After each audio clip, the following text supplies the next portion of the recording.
I am the Philosophical Bachelor, and today I want to talk about Giordano Bruno's infinite universe.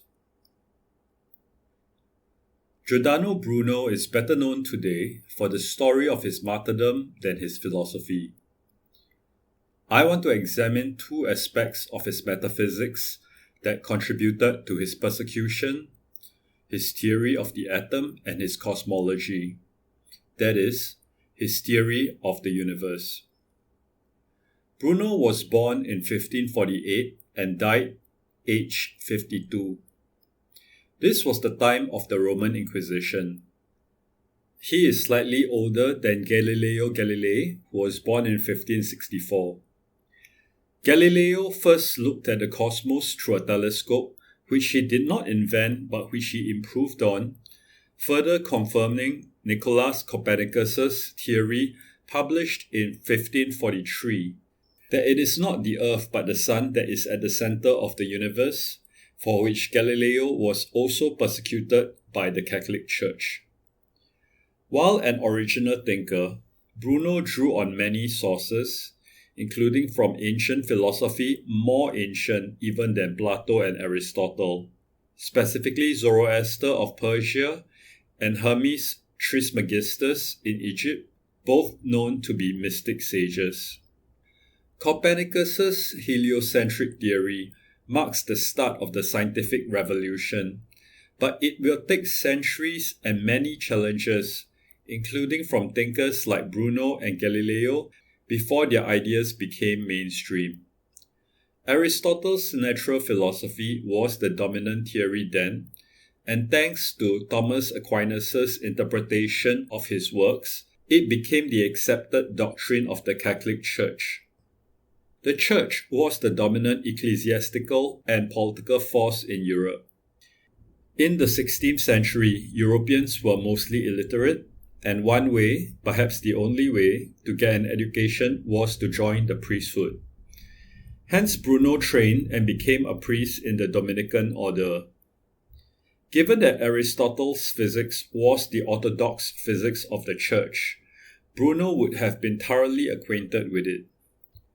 However, 4 years after his ordination, in which time he had already scandalized his colleagues several times with his unorthodox thinking, he fled the convent to which he belonged and became excommunicated. In the next 14 years, he travelled across Europe, finally returning to his homeland, Italy, which turned out to be a fatal move. Denounced by his patron to the Roman Inquisition, Bruno was charged with heresy. After a 7-year trial where he finally refused to recant, all his works got placed on the index of prohibited books, and he was executed by being burned alive at the stake. As reported, he neither needed nor wished to recant, that he did not have anything to recant, that he did not have grounds for recanting, and did not know about what he should recant. In short, Bruno believed he was right, and so was not about to be duplicitous by recanting what he thought to be the truth. To understand what Bruno was refusing to recant, we have to first understand what he was responding to. As already explained, the prevalent picture of the universe in his time was Aristotelian. There only exist 4 elements: earth, water, fire, and air. In Aristotle's Cosmology, the earth is in the center of the universe and is made of a combination of earth and water. The universe was a series of concentric spheres, like layers of an onion. The inner lunar sphere, the sublunary, was filled with air and fire, while the outer sphere, the superlunary, was filled with ether, an undetectable medium which held up 7 more spheres, each of which carries a planet which rotates around the center, which is the Earth. Even further out is a firmament, which is the sphere of fixed stars, the crystalline sphere, the primum mobile, or the prime mover, and then finally the empyrean, or the highest heaven. There is nothing further after that, no more outside. The spheres constituted the entire universe, outside of which is the void or nothing. Aristotle's model was already being doubted by Copernicus, who passed away just 5 years before Bruno was born. Copernicus proposed a heliocentric model in his book On the Revolution of the Celestial Spheres, published just before his death. Heliocentrism replaced the Earth with the Sun as the center of the universe. As Bruno points out, Copernicus's model already debunks many aspects of Aristotle's geocentrism, including the fixed natural place of the elements. Since the Earth, and hence the other spheres surrounding the Earth, must all be moving in the heliocentric model, there is no fixed place for these elements. According to Dalewyn Knox's entry in the Stanford Encyclopedia of Philosophy, from which my essay draws much upon, it was Bruno who fully articulated the implication of Copernicus's theory of heliocentrism for Aristotle's cosmology. Bruno spends many pages of his book on the infinite, the universe, and the worlds, spelling out Aristotle's theory meticulously in order to attack it, which may have made for a gripping read for the thinkers of his day. But for today's readers who are not so well acquainted with Aristotle's theory, they have to do some mental violence to themselves in order to first understand what Aristotle had said, which in the light of our current knowledge seems often bizarre, and then read Bruno's rebuttal, which, while smart, seems almost like a waste of energy since it is rebutting what we already know to be false. This explains why Bruno is not so well read today. Hence, it is not my aim to rehearse the ins and outs of these arguments, which is of interest perhaps only to historians of science. What I do want to talk about is Bruno's theory, which must have been astonishingly novel at that time, and still seems rather imaginative today. Moreover, it is not just imaginative. It may actually be astute. Bruno proposes that the universe is infinite in its expanse. Within this infinity are infinite number of solar systems like our own, each with planets and living things similar to how it is in our solar system. Bruno believes that the planets themselves are alive. He calls them animals, and it is their souls that give them their motion. They move the way they do in relation to their sun to maximize their advantage to get light and heat. This motion, being orderly and advantage-seeking, suggests that they are intelligent. These various solar systems contain life because, as the common axiom goes then, nature does nothing in vain. In fact, each planet itself alive contains life, plants, animals, and even rational beings such as human beings and demons. According to Bruno, life comes about through spontaneous generation, which accounts for the diversity of species. For inanimate objects such as rocks, Bruno compares them with organic matter like animal nails or hair, making them alive but only vestigally. Atoms in Greek is atomos, which means what is indivisible. Democritus, a pre-Socratic from the 5th century before the Common Era, is credited with coming up with the concept of atoms, which is the smallest physical object which serves as building blocks for all physical objects. Bruno also conceives atoms as building blocks, but with a unique difference. His atoms are extensionless. They have no size. Their centers and circumferences coincide. Water for him was not made of atoms, but are a continuum, and water joined with atoms are what constitutes a physical body. Corporeal or physical objects hence have two material principles, earth and water. It also has two immaterial ones, spirit and soul. Soul brings the atoms together and determines the object's identity, what Aristotle has termed its essence or form, while spirit is the glue or medium that connects the soul with the body. Bruno's atom is an analogue of the universe. The universe, being infinite, can be thought to have coinciding centers and circumferences. Rather, because the universe is infinite, there is no center and neither is there a boundary forming a circumference. Like its contents, the universe itself is an animal. All things, rocks, plants, animals, human beings, demons, planets, solar systems, and the universe participate in the same animating principle, the same principle of life.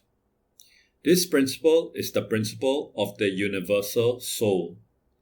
The universal soul is present in everything to the extent that each thing is capable of receiving it. The universal soul combined with universal matter produces the universe. Universal matter is the spirit or ether, which is the medium in which soul can act on the two corporeal principles of water and earth. Universal matter has no qualities, no extension, and is passive. It is a medium, a substrate that has the potentiality to become anything, akin to Aristotle's prime matter. The universal soul has an intellect, the universal intellect, which contains the forms or ideas of natural things, akin to the Platonic forms. This universal intellect operates within universal matter to instantiate each idea or form into material individual things. Together, all these things form the universe. The universe as a whole spans infinitely. It is complete, nothing can be added or taken away from it. It is a single living thing. As a whole, it remains unchanged, though within it, changes are taking place. While locally, there can be a state, for instance, a state of heat, and elsewhere the opposite state, a state of cold. As a whole, there is a coincidence of opposites such that the whole is perfect. To Bruno, the universe is the embodiment of God, worthy of reverence and awe. God is incorporeal and infinite. The universe is corporeal and infinite, and the things in the universe are corporeal and finite. The main reason why Bruno conceives the universe to be infinite is because God is infinite in his essence, and hence has also infinite power. Why then would an unlimited infinite God make a limited finite universe? Knox explains Bruno's view. In the universe, the one being, all potentialities were at any given moment actualized somewhere in its infinite extent. In God, in whom form and matter, being and existence, act and potentialities were undifferentiated, all potentialities were actualized absolutely without distinctions of time and place. God being infinite has the will for infinite potentiality. Actuality and potentiality coincides in God, where what he has the potential to do, he carries out in actuality because of his perfection. Hence, for the infinite potentiality of God to be actualized, the universe itself has to be infinite. Thinking about infinity will boggle ordinary minds. The usual laws of mathematics breaks down when dealing with infinity. For instance, infinity plus infinity is not equal to 2 infinity, but is simply infinity. Infinity also gives us perplexing puzzles, such as one posed by Bruno. If the universe was finite, what happens when a human being at the edge of it sticks his hand out beyond that edge? Bruno proposed his cosmology using mainly his intellect, putting forward arguments questioning why an infinitely powerful God will make merely a finite universe. Bruno did this not out of an aversion for the empirical method. This was a time before Galileo, before the advent of the telescope in 1608.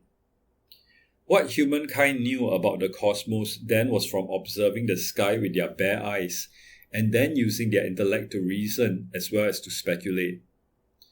But even after the invention of the telescope, we remain unable to see to the ends of the universe, if such an end exists. Today, we know that we have not yet seen the limits of the universe, since what we are able to see, even with the most powerful telescopes, optical such as those in space, such as the Webb and previously Hubble telescopes, and radio such as the Very Large Array in New Mexico in the United States, are still constrained by the fastest thing we know of, the speed of light. What we can see is at most the light or electromagnetic waves that can reach these telescopes. Since the estimated age of the universe is 13.8 billion years, the oldest light that we should theoretically be able to see is 13.8 billion light years in any direction. However, from observations of distant supernova, the universe has been expanding and doing so at an accelerating rate. Light that is coming from objects in space 13.8 billion years ago are hence now even further from the Earth. Calculations tell us that they are 46 billion light years away. This makes the spherical diameter of the observable universe twice that, or around 93 billion light years, which is around 879 trillion kilometers. As time passes, this sphere, which is the observable universe, will continue to expand. Measurements as of 2013 from the Wilkinson Microwave Anisotropy Probe, which is in orbit, tells us that the shape of the universe is flat, with only a 0.4% margin of error. According to America's National Aeronautics and Space Administration, NASA, this suggests that the universe is infinite in extent. However, since the universe has a finite age, we can only observe a finite volume of the universe. All we can truly conclude is that the universe is much larger than the volume we can directly observe. Besides, say we have a finite universe. What is outside its limits? It has been called the void or nothingness, but what would that even resemble? If such a void exists, whatever we may think about the ontology of voids or nothingness, would it not also be part of the universe? Will not the universe, as the absolute totality of everything, include also this void? Would this not then suggest an infinite universe? Bruno goes even further. Why would an infinitely powerful God not create life everywhere? If spontaneous generation is how life is produced, would it not be found everywhere?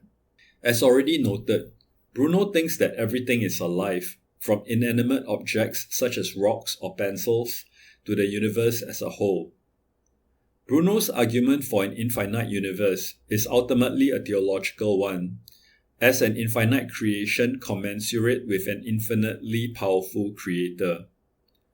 But even putting aside religious beliefs, today we have observed scientifically the vast expanse of space.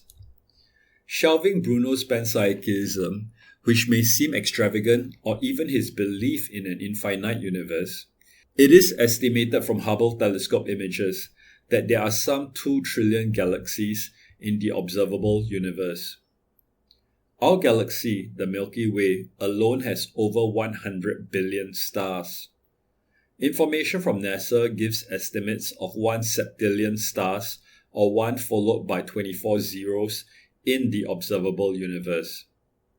If you multiply 2 trillion by 100 billion, you'll be short 1 zero. Various sources give various numbers, but there is no mistaking that the number of galaxies and stars in the observable universe are big numbers. Enter Frank Drake's 1961 equation, which estimates how many advanced civilizations there are in the Milky Way. It posits that the number of technologically advanced civilizations in the Milky Way is equal to the rate of star formation in the galaxy times the fraction of these stars with planetary systems times the number of planets per solar system with an environment suitable for life times the fraction of suitable planets on which life actually exists times the fraction of life-bearing planets on which intelligent life emerges times the fraction of civilizations that develop a technology that releases detectable signs of their existence into space times the length of time such civilization release these signals. Given that each term is sizable or at least non-zero, the chance of advanced civilizations and a fortiori of organic life in a universe outside of the Earth is also non-zero, if not a large number.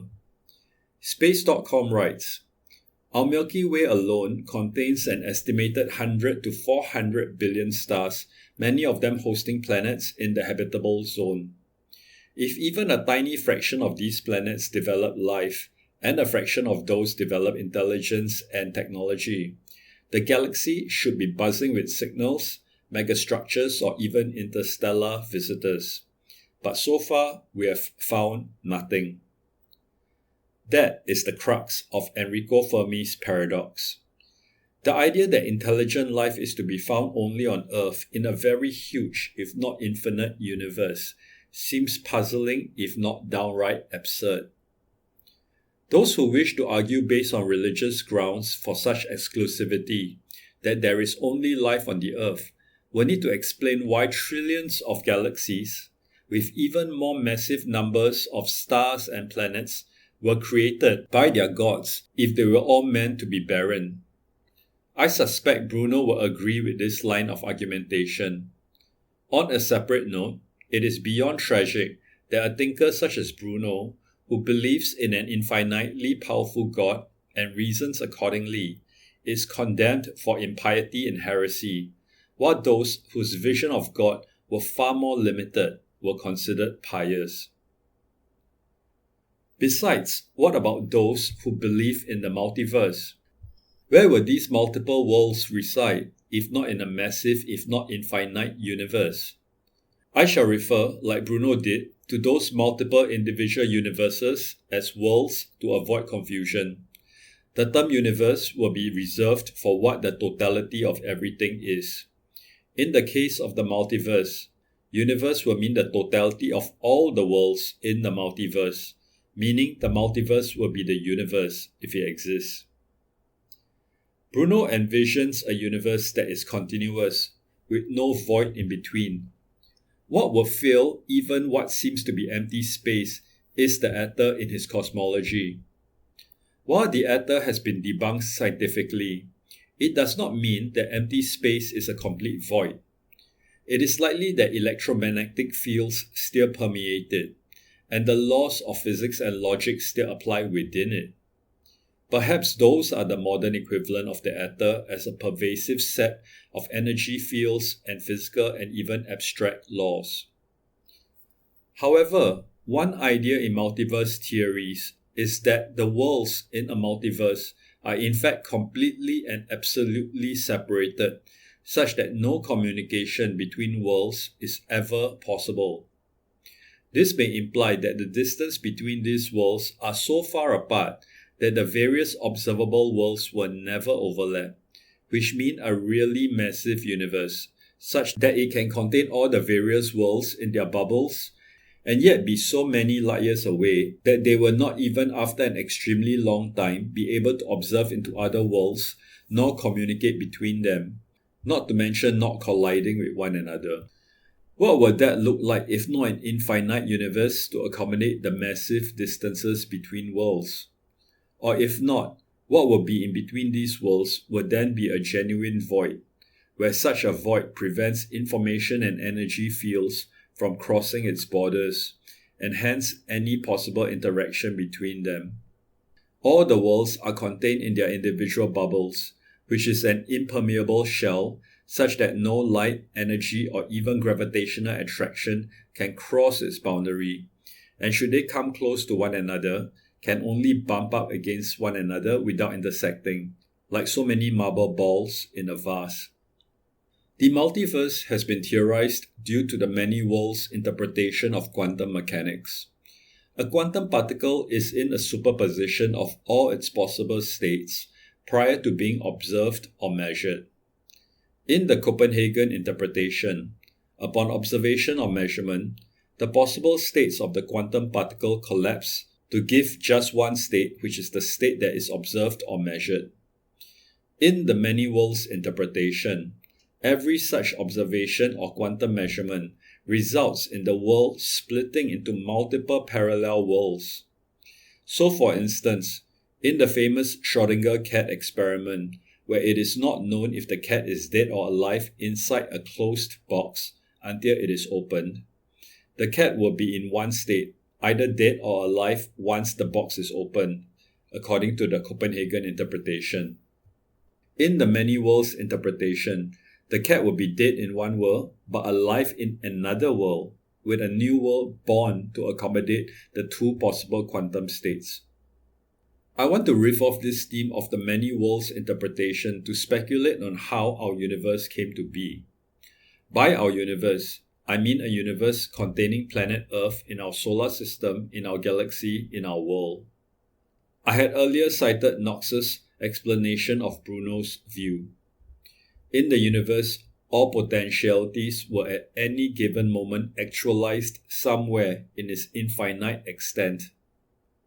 When I first read this, I was troubled by how all potentialities could be actualized because of the path dependency of the unfolding of events. Let's use an example. Say there was a court judgment being decided by a fickle judge. She decided that the accused was guilty and sentenced him to the death penalty. Once executed, that person's life is over, while if he has been judged to be innocent, he would have been released and go on to become a philosopher. However, there is a path dependency. The possibility of becoming a philosopher is irrevocably closed upon his execution. Path dependency, however, is based on the assumption that we have one and only one timeline in which all events have to unfold on. In a multiverse, in world Y, he will have been executed, while in world Z, he will have been spared. Hence, indeed all potentialities can be actualized because, as Bruno thinks, they will just be taking place across different worlds. In world Y, his life is over. In world Z, he went on to become a philosopher. This led me to think, soon after the beginning of time, in the chaos that was taking place across the cosmos, various quantum splits were occurring, leading to the generation of worlds. A note before we proceed further. I'm going to use the term life, not as Bruno will have it, to include inanimate objects such as rocks, but also planets, solar systems and galaxies, but to mean only organic life such as plants and animals. Some of these worlds resulting from quantum splits were conducive to the development of life, though most were not. Most remain dead worlds. Some solar systems, however, will have planets at a suitable range of distance, such that its star will provide just the correct amount of heat conducive to the emergence of life, with the right composition of elements, such that organic matter, such as plants, can develop, with an adequate amount of light, such that photosynthesis can take place, and so on, to develop life on planet Earth as we know it today. I'm in short providing a naturalistic explanation for the fine-tuning problem, where the initial conditions of the world, such as the physical constants, seemed fine-tuned to allow life to exist. It is not that there was a master designer who fine-tuned these conditions as part of his grand design, though that too is a theory. Indeed, as the probability tree of the multiverse unfolded, with each fork causing a world to spring up, one of these paths is the precise chain of events leading to the world we have today. Most of these paths enacted in their respective world will lead to dead ends and become dead worlds. One of these worlds will be ours, which has living things, and perhaps there will be other worlds also conducive to life. In fact, given the mathematics of infinity, where all that can possibly occur will occur given enough time, in this case, X hypothesis, infinite amounts of time, It is a certainty that such worlds with biological genealogies different from our world exist. It is a certainty because infinity multiplied by an extremely small probability still equals to infinity. Let us name these type A worlds.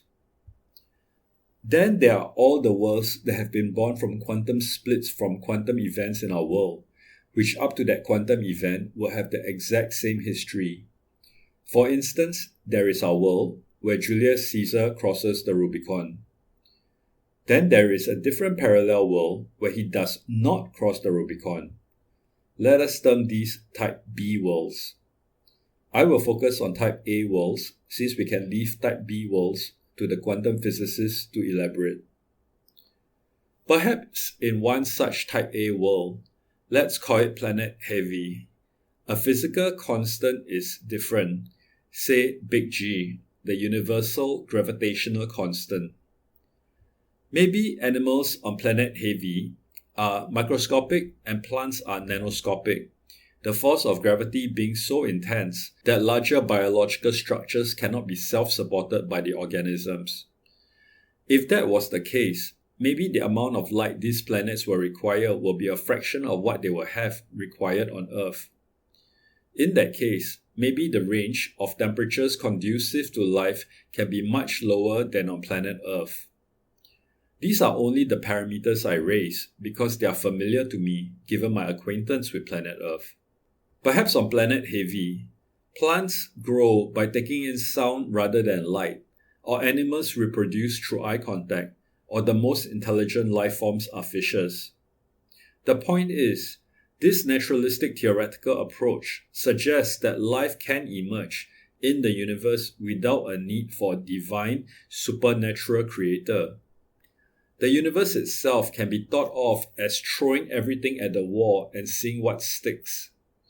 All potentialities will be attempted somewhere across the innumerable worlds across the multiverse. Many worlds will result in dead ends. Some will develop life but only of the low-level, non-intelligent type.